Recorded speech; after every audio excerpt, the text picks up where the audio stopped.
नमस्कार, जय हिंद दोस्तों। स्वागत है आपका आपके अपने चैनल लेट्स क्रैक में।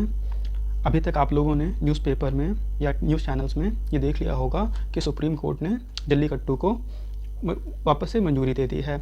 इसे 2014 में जो सुप्रीम कोर्ट की ही 2 जज की बेंच थी उसने इनवैलिड कर दिया था। ठीक है, तो आइए समझते हैं पूरा विवाद क्या है।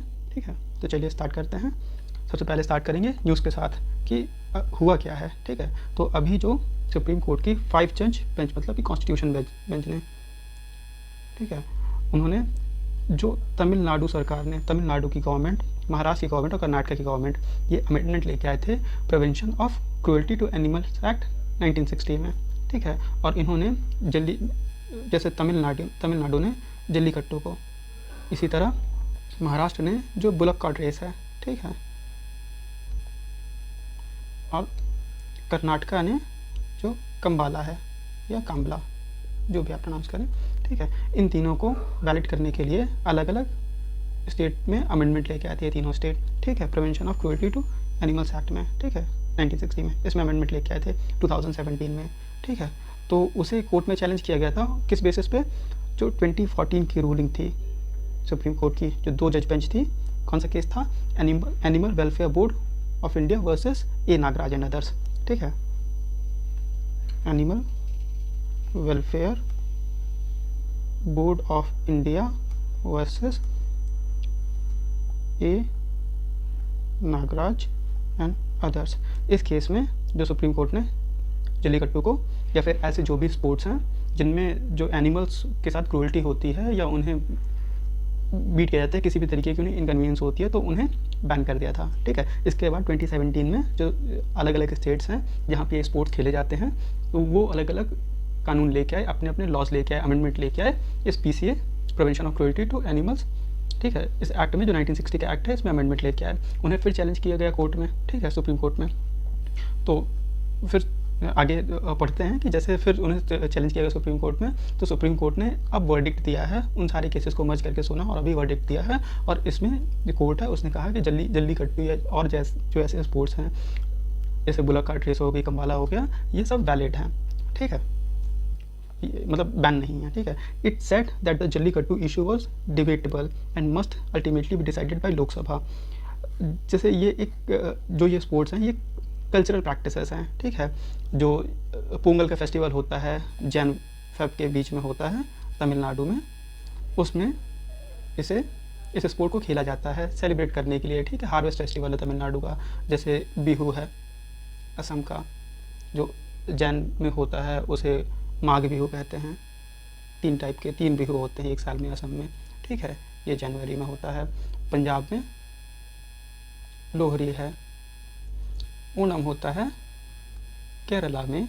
ये सारे हार्वेस्ट फेस्टिवल हैं। इसी तरह जो तमिलनाडु का हार्वेस्ट फेस्टिवल है जिसे पोंगल कहते हैं, उसमें इस गेम को, इस स्पोर्ट को खेला जाता है। ठीक है, तो सुप्रीम कोर्ट ने कहा है कि ये एक सोशल रिफॉर्म है। ठीक है, और जो सोशल रिफॉर्म है वो बिना सोसाइटी में कंसेंसस बनाए नहीं हो सकते। ठीक है, तो इसके लिए जो सरकार है, जो हमारा पार्लियामेंट है, जो हमारी लोकसभा है, उन्हें इनिशिएटिव लेना पड़ेगा। ठीक है, तो कोर्ट ने अलाउ कर दिया है बुल टेमिंग स्पोर्ट को। ठीक है, ये सारे जो स्पोर्ट है वो बुल टेमिंग स्पोर्ट्स में ही आ जाएंगे, जैसे कि जल्लीकट्टू हो गया, कंबाला हो गया, बुलक कार्ट रेस हो गया। ठीक है, making this decision requires social and cultural analysis in greater detail and such an exercise can not be undertaken by judiciary. ठीक है, जो मैं बता चुका हूँ वही।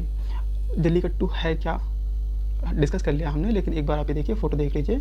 ये बुल है, इसमें यहाँ पे जो प्राइज़ वगैरह बांधे जाते हैं, फिर इसके बाद इन्हें वो करने की कोशिश करते हैं। 3 टाइप के होते हैं ये, हमें बहुत ज़्यादा डिटेल की ज़रूरत नहीं है।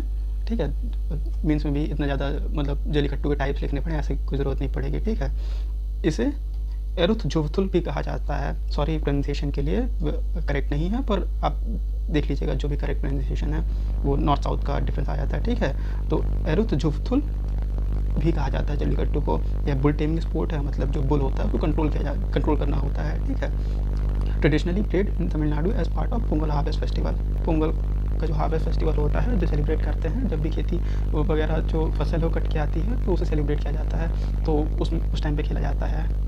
ठीक है, the festival is a celebration of nature and thanks giving for a bountiful harvest of which cattle worship is a part. तो जो इसकी शुरुआत है या फिर जो इसका मेन वो है, वो क्योंकि ये जो बुल है इसका अगर ओल्डर टाइम्स में देखें तो काफ़ी बड़ा रोल होता था जो भी ये एग्रीकल्चर है, ठीक है, तो इनकी वर्शिप के लिए इस स्पोर्ट को खेला जाता था, ठीक है, खेला जाता है, ठीक है। लेकिन कंसर्न क्या है, cruelty to animals and the bloody and dangerous nature of the sport. अब क्या है कि अब स्पोर्ट है तो सबकी कोशिश जीतने की होती है, तो क्या होता है कि जो बेचारे एनिमल पे है काफ़ी सारा प्रेशर डाला जाता है। अगर वो तो एनिमल उसे नहीं समझ, तो अगर वो थोड़ा सा खुद इतने सारे लोगों को देख के घबराएगा और जो भी करेगा तो उसमें थोड़ा वायलेंस वगैरह भी होता है, लोग कंट्रोल करने के लिए मारने पीटने की कोशिश करते हैं, ठीक है, जैसे बाहुबली में होता है, आपने देखा होगा, ठीक है। तो उस तरीके की एग्जैक्टली तो कोई नहीं कर सकता वो जो बाहुबली दिखाया गया, पर थोड़ा बहुत आता है, तो वो क्रूअल्टी होती है अगेंस्ट एनिमल्स, ठीक है। इसी तरह ये कम्बाला है। अगर आपने अभी एक मूवी आई थी कंटारा या कंतारा, ये कन्नड़ लैंग्वेज की मूवी है, अगर आपने उसमें इस मूवी को देखा होगा तो उसमें आप ये स्पोर्ट स्टार्टिंग में ही है, जो एक्टर है जो लीड रोल वाला प्ले कर रहे हैं वो इसे खेलते हैं और जीतते हैं स्टार्टिंग में, ठीक है। इसी तरीके से ये बुलक कार्ट रेस होती है महाराष्ट्र में, इसे समझाने की जरूरत नहीं है, ठीक है। 2014 की जो रूलिंग है, कौन सा केस था, ए नागराज वाला, animal welfare board of India versus A Nagaraj and others, ये 2014 का केस था। इसमें जो टू जज बेंच थी, उसने ये रूलिंग दी थी और जो ये ऐसे स्पोर्ट्स हैं जितने भी बुल टेमिंग स्पोर्ट्स हैं इन्हें आउटलॉ कर दिया था, ठीक है, आउटलॉ कर दिया था। और दो स्पोर्ट मेनली, कौन सा, जल्लीकट्टू और बुलक कार्ट रेस को, ठीक है। कोर्ट ने क्या हेल्ड किया था, मतलब कोर्ट ने क्या कहा था कि जो बोवाइन स्पोर्ट्स हैं ये अगेंस्ट हैं, इसके जो प्रोविजंस हैं सेक्शन 3 जो है prevention of cruelty to animals act जो है 1960 का, इसका जो सेक्शन 3 है वो क्या कहता है कि ये ड्यूटी है जो पर्सन है, ड्यूटी ऑफ पर्सन, तो ये जो पर्सन जो ओन करता है, जिसका भी जो भी चार्ज लिए है किसी भी एनिमल का, ये उसकी ड्यूटी है कि वो उस पर अननेसेसरी पेन या सफरिंग वो इन्फ्लिक्ट ना करे, ठीक है। जो नेसेसरी है वो तो नेसेसरी है, मतलब अगर कोई बुल है उससे खेत जोत रहे हैं तो उसको अनकम्फर्ट होगा, सफरिंग होगी, पर वो नेसेसरी है, ठीक है, तो उसे बैन नहीं करता। पर अगर आप अपने प्लेजर के लिए अगर आप किसी भी एनिमल को, सपोज करिए आपका डॉग है और आप उसे मार पीट रहे हैं, ठीक है, और दूसरा कोई भी पेट है आपका, तो वो सेक्शन 3 के अंडर बैंड है, इसके लिए आपको सज़ा भी हो सकती है। इसी तरह सेक्शन 11(1)(a) है, ये भी वही है कि अगर आप बीट करते हैं, किक करते हैं, ओवर राइड करते हैं, ओवर ड्राइव करते हैं, टॉर्चर करते हैं किसी भी एनिमल को, तो आपके खिलाफ इस सेक्शन के अंदर मतलब केस किया जा सकता है, ठीक है। सेम सेक्शन 11(1)(m) है, ये भी इसी से डील करता है, ठीक है। जो 2014 की रूलिंग थी, इसमें जो 2 जज बेंच थी, कौन कौन से जस्टिस थे, जस्टिस के.एस. राधाकृष्णन और जस्टिस पी.सी. घोष, ये याद करने की जरूरत नहीं है, बट ऐसे ही थोड़ा सा इन्फॉर्मेशन के लिए मैंने डाल दिया है। Tool that PCA act 1960 overshadows और overrides the so called traditional culture. तो जो एडवोकेट हैं इसके कि नहीं ये स्पोर्ट चलने देना चाहिए, वो कहते हैं कि हमारे कल्चर और ट्रेडिशन का पार्ट है, इसलिए इसे बैन नहीं किया जाना चाहिए। तो जो 2 जज बेंच है, उसने क्या कहा कि ये जो PCA के जो ये सेक्शंस हैं, जो अभी हमने यहाँ पे ये section 3, section 11(1)(a), section 11(1)(m) हैं, ये ओवरराइड कर देते हैं, ठीक है। ट्रेडिशनल कल्चर आपकी जो एनिमल की सफरिंग है उससे ज़्यादा नहीं है, ठीक है। Court advise parliament to elevate rights of animals to that of constitutional rights so as to protect their dignity and honour, ठीक है। तो जैसे कि कॉन्स्टिट्यूशन में हमारे 2 टाइप के राइट्स हैं, ठीक है। पहले हैं फंडामेंटल राइट्स, ठीक है, और दूसरे हैं कॉन्स्टिट्यूशनल राइट्स, ठीक है। फंडामेंटल राइट्स आप जानते हैं आर्टिकल 14, 15 से लेके 32 तक, ठीक है। और जो कॉन्स्टिट्यूशनल राइट है, जैसे राइट टू प्रॉपर्टी है, ठीक है, आर्टिकल 300A के अंडर है। तो अंतर क्या है इन दोनों में कि फंडामेंटल राइट्स के लिए आर्टिकल 32 है, मतलब आप राइट्स का यूज़ करके डायरेक्ट सुप्रीम कोर्ट तक जा सकते हैं। कॉन्स्टिट्यूशनल राइट के केसेस में आपको आर्टिकल 226 यूज़ करना पड़ेगा, आप 32 डायरेक्टली यूज़ करके सुप्रीम कोर्ट नहीं पहुँच सकते, ठीक है। तो जो सुप्रीम कोर्ट है उसने कहा कि जो एनिमल के राइट्स हैं इनको कॉन्स्टिट्यूशनल स्टेटस दो, ठीक है। तो सरकार को मतलब पार्लियामेंट को एडवाइस किया, सलाह दी, ठीक है। फिर इसका फॉलोअप इवेंट्स क्या हुए, जब कोर्ट ने 2014 में ये रूलिंग दे दी, इसके बाद जनवरी 2016 में जो मिनिस्ट्री ऑफ इन्वायरमेंट, फॉरेस्ट और क्लाइमेट चेंज है, ठीक है, इसने एक नोटिफिकेशन जो है इशू किया जिसमें प्रोहिबिट किया एग्जीबिशन और training of bulls as performing animals, ठीक है। जो बुल्स हैं, जो बुल्स हैं उनको एज अ परफॉर्मिंग एनिमल्स, उनसे कुछ भी उस तरीके का मतलब इंटरटेनमेंट के लिए वो सब कराना, उस सब के लिए उन्होंने प्रोहिबिशन लगा दिया। लेकिन एक एक्सेप्शन दिया, ठीक ठीक है। किसके लिए? जैसे जल्लीकट्टू है तमिलनाडु में, ऐसे स्पोर्ट्स के लिए जो कल्चर का पार्ट है उनके लिए एक्सेप्शन दिया, ठीक है। और किस बेसिस पे दिया? कस्टम्स और कल्चर के बेसिस पे। डिफरेंट कम्युनिटीज़ का डिफरेंट कल्चर है, ठीक है, तो उसे प्रोटेक्ट करने के लिए एक एक्सेप्शन दिया। और ये एक्सेप्शन भी चैलेंज किया गया था। जो भी पिटीशंस थी, जो 2017 के जो अमेंडमेंट्स थे उनके स्टेट्स के PCA में, उन्हें चैलेंज किया था। और ये जो सेंटर ने, ministry of environment, forest and climate change ने जो ये नोटिफिकेशन दी थी, उसमें जो एक्सेप्शन दिया था, इसको भी चैलेंज किया गया था, ठीक है। तो तमिलनाडु लॉ क्या है 2017 में हम सब डिस्कस कर चुके हैं आगे। तमिलनाडु ने अमेंड किया PCA को to allow Jallikattu in the state.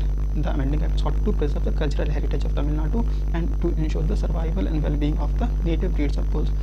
ये जो पॉइंट है ये थोड़ा सा इंपॉर्टेंट हो जाता है कि अब जैसे जैसे मैकेनाइजेशन बढ़ रहा है, तो जो बुल्स हैं उनकी एग्रीकल्चरल जो इम्पोर्टेंस है वो तो ख़त्म हो रही है, ठीक है। तो ऐसे में वो एक लाइबिलिटी बन जाते हैं जो फार्मर होता है उसके ऊपर, ठीक है। तो वो फिर या तो उसे उन्हें छोड़ देता है, मतलब धीरे धीरे वो ख़त्म होने लगते हैं, ठीक है। और ऑलरेडी AI आ चुका है, तो ठीक है, उसके लिए आपको जो बैल है उसको पालने की ज़रूरत नहीं है, या फिर जो बुल है उसको पालने की ज़रूरत नहीं है, या आर्टिफिशियल इंसेमिनेशन के थ्रू आप जो भी आपका कैटल है उसको वो करना है तो हो जाता है, ठीक है।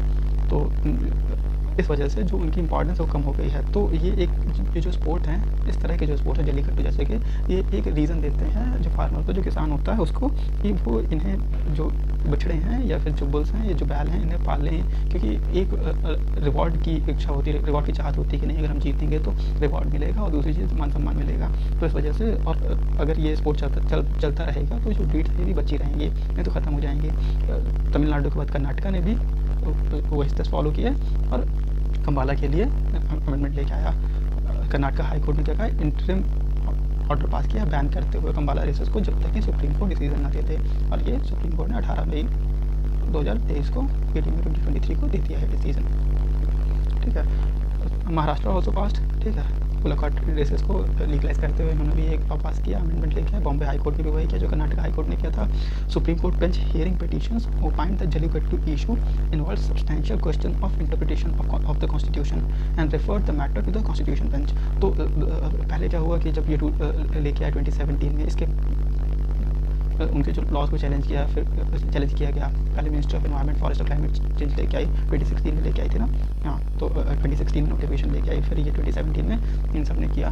तो फिर जो बेंच सुन रही थी अपील्स को, जो भी एनिमल राइट्स ग्रुप थे उन्होंने किया था, जो केसेस फाइल किए थे, ठीक है। तो उन्हें जो सुन रही थी बेंच, उसने कहा कि जो ये जल्लीकट्टू का इशू है, ये सब्सटेंशियल क्वेश्चन ऑफ जो इंटरप्रिटेशन ऑफ कॉन्स्टिट्यूशन है, इससे डील करता है, इसलिए इसके लिए बेटर होगा कि आप एक कॉन्स्टिट्यूशनल बेंच फॉर्म करें। तो 5 जज बेंच फॉर्म की गई थी, ठीक है, उसी का जजमेंट आया है। और केस क्या है, जो पिटिशनर्स हैं, जो जिन्होंने चैलेंज किया था अमेंडमेंट्स को, उनका क्या था कि petitioner challenge the Tamil Nadu amendment that allowed jallikattu, जो जल्लीकट्टू अलाउ कर रहा था उसको उन्होंने चैलेंज किया था। आर्ग्यूमेंट क्या था, किस बेसिस पे चैलेंज किया था कि since the central law prohibits cruelty to animals, जो केंद्र का लॉ है, केंद्र का कानून है, वो प्रोहिबिट करता है क्रुएल्टी टू एनिमल्स, ठीक है। PCA जो है वो सेंटर का लॉ है।